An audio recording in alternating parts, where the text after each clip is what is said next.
हमारे मार्केट्स गिरे ये भी हैं, लेकिन हमारे मार्केट्स में अलग अलग फैक्टर्स भी हैं। क्रूड हमारे लिए एक फैक्टर हो जाता है, फंड एक्शन हो जाता है, DIIs, FIIs, इन सबको हम देखते हैं। हमने कैसा परफॉर्म किया है, हमारे लिए कैसी स्थिति दिख रही है? एब्सोल्युटली। तो दो चीज़ें इसमें अगेन यहाँ पर भी इंपॉर्टेंट हो जाती हैं। एक तो पहले ग्लोबल मार्केट से अगर आप कंपैरिजन देख लेते हैं, पिछले हफ्ते जैसे हम अभी दिखा भी रहे थे, डाउ आपका 3% नीचे था, 4.25 आपका S&P था, नैस्डैक आपका और नैस्डैक और रसल 2000 दोनों आपके लिए 0.6% नीचे थे। जो आपको याद होगा पिछले साल सिलिकॉन वैली बैंक की क्राइसिस आई थी, उसके बाद जो उस हफ्ते गिरावट हुई थी, उसके बाद सबसे खराब हफ्ता रहा है। हालांकि इस समय कोई बड़ी ऐसी क्राइसिस सामने आई नहीं है।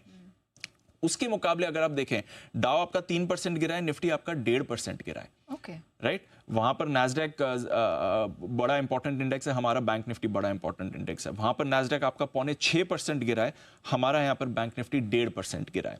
वहां पर उनका मिड और स्मॉल कैप अगर आप कंबाइंड देखें, रसल 2000 ये आपके लिए 0.6% गिरा है, हमारा मिड कैप 1.25% गिरा है, हमारा स्मॉल कैप फ्लैट था। इनफैक्ट खराब दिनों में हमारे स्मॉल कैप ने आउट परफॉर्म करा है ग्लोबल मार्केट्स को अगर आप देखेंगे। तो नेट नेट अगर आप देखेंगे तो हमारी गिरावट आधे से भी कम रही है जहां तक अमेरिका की गिरावट का सवाल है। तो वैसे देखेंगे तो हमारे बाजार संभले हैं। इनफैक्ट मंडे टू थर्सडे हमारे बाजारों में हार्डली आपने कोई ऐसा बड़ा एक्शन देखा था। ऑफकोर्स फ्राइडे की फॉल थोड़ी ज्यादा शार्प हमारे लिए भी थी, उसमें भी कुछ फैक्टर्स आपको आते हुए दिखे थे। एक तो ये जो बाजार में चल रहा था कि नए FIs के रूल जो आज से लागू हो रहे हैं, उसकी वजह से क्या FIs अपनी कुछ पोजीशन हल्के नहीं कर रहे हैं क्योंकि उन्हें एडिशनल डिस्क्लोजर्स देने पड़ेंगे। अब ये सरप्राइजिंग बात आती है क्योंकि अगर आप फंड एक्शन देखें FIs DIs का, 620 करोड़ की ही कैश में FIs ने बिकवाली करी है। तो अगर आप सच में अपनी पोजीशन इतनी हल्के कर रहे थे तो 620 करोड़ वो एक्चुअली रिफ्लेक्ट करता नहीं है। ऑफ कोर्स फ्यूचर्स में कुछ ज्यादा हल्के हुए हैं और अच्छी खासी फ्यूचर्स में बिकवाली करी है। इंडेक्स फ्यूचर्स में 3100 करोड़ की बिकवाली है, स्टॉक फ्यूचर्स में काफी हल्के हुए हैं, 7260 करोड़ की बिकवाली करी है। तो नेट नेट अच्छी खासी FIs ने बिकवाली करी है। बट एक वो जो बाजार में बात चल रही थी कि क्या ये नए नियमों की वजह से हो रहा है, एटलीस्ट ये डेटा वो दर्शाता नहीं है, स्पेशली अगर आप कैश का फिगर्स देखें FIs के।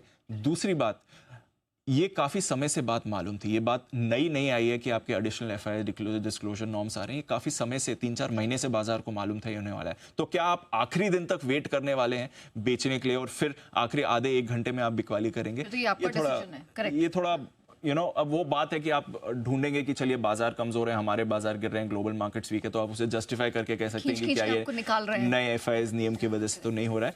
बट अगर आप सच में देखेंगे तो ऐसा एक्टिविटी होती नहीं है। दूसरी बात अगेन F&O को लेकर चल रही थी, एक रॉयटर्स की खबर आई थी कि जो सेबी का नए F&O के प्रस्ताव हैं F&O एक्टिविटी को थोड़ा कम करने के लिए, उसकी वजह से आप थोड़ा प्रेशर आते हुए देख सकते हैं। बट ये बात अगर आपको याद होगी, जी बिजनेस ने एक्सक्लूसिव खबर ऑलरेडी 2 हफ्ते पहले दे दी थी आपको। ये बात भी बाजार को मालूम है कि सेबी इस पर काम कर रहा है क्योंकि सेबी चेयरमैन के कमेंट्स आए हैं, RBI गवर्नर इस पर कमेंट्स कर चुके हैं, मार्केट के दिग्गज इस पर कमेंट कर चुके हैं, सरकार की तरफ से इस पर कमेंट्स आ चुके हैं। तो F&O एक्टिविटी कर्व करने के लिए काम चल रहा है, ये ऑलरेडी बाजार को मालूम है, और क्या क्या काम चल रहा है ये भी बाजार को मालूम है। बट अगेन वो जस्टिफिकेशन की बात होती है कि आप वीकनेस है, आप यहां पर गिर रहे हैं, वहां से गिर रहे हैं, तो 2 and 2 कंबाइन करके आप करके कह सकते हैं कि ये कारण है। फैक्ट यही है कि ग्लोबल बाजार सुस्त है, थोड़ी इंपोर्टेड हमारे बाजारों में गिरावट आती हुई दिख रही है और धीमेपन के माहौल में बाजार हल्के हो रहे हैं। हमने 2 दिन होल्ड आउट किया, मंडे ट्यूसडे हमारे बाजार रिलेटिवली बेटर थे, वेडनेसडे को तो हम इनफैक्ट ऑलमोस्ट फ्लैट ही थे। उसके बाद हमने भी थर्सडे फ्राइडे गिरावट देखी है। थोड़ा वीकली एक्सपायरी का भी इंपैक्ट था और थोड़ा ग्लोबल संकेतों का भी इंपैक्ट था। तो थोड़ा बाजार कंसोलिडेशन करेक्शन के मूड में आपको आते हुए दिख रहे हैं। कोई ऐसी फ्रेश ट्रिगर्स फिलहाल अभी नजर के नहीं आ रहे हैं। अर्निंग्स में अभी 1 महीना बाकी है, फेस्टिव सीजन आपका शुरू हुआ है तो वहां पर नजर है। आज GST काउंसिल की बैठक है तो इस पर सबकी नजर बनी हुई है क्योंकि काफी सारे अहम डिसीजंस GST काउंसिल ले सकता है। अगर ये कुछ डिसीजंस बाजार के फेवर में आते हैं या आप और मेरे फेवर में आते हैं, जो हम हेल्थ इंश्योरेंस पे चाह रहे हैं कि GST की पूरी तरह से हटा दिया जाए, एटलीस्ट काटकर 5% कर दिया जाए, तो वहां से थोड़ा मूड बेहतर हो सकता है।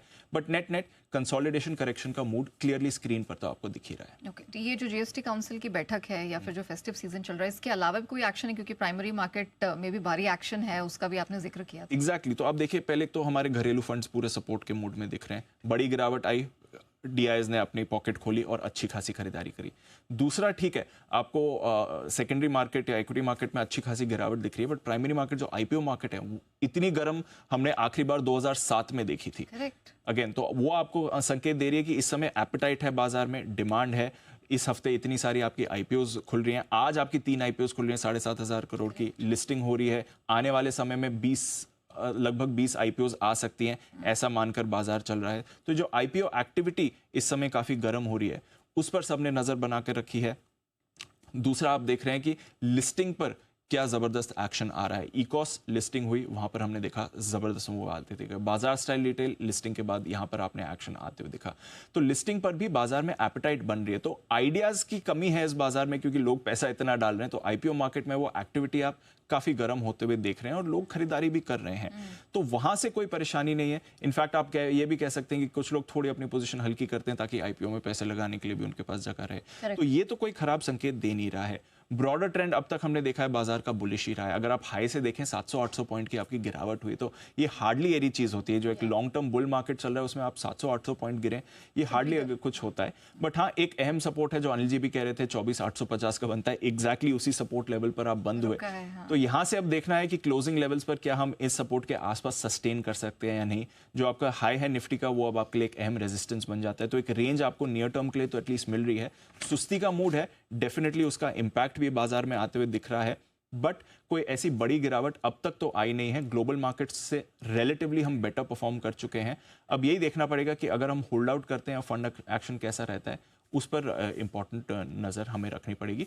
बट बाजार से कोई ऐसे खराब संकेत तो आपको दिख नहीं रहे हैं। और क्रूड जो हमारे लिए एक बड़ा फैक्टर होता है, उसका 18 महीने के निचले स्तर पूरा सपोर्ट है। सबसे कमजोर हफ्ता 10-11% हमने इसे गिरते हुए देखा है। तो इसका भी अच्छा खासा सपोर्ट बना हुआ है। इन अ वे यू कैन से कि यहाँ पर सपोर्टिव फैक्टर्स ही हैं। घबराने वाली तो एटलीस्ट कोई खबर यहाँ पर दिखाई नहीं दे रही है।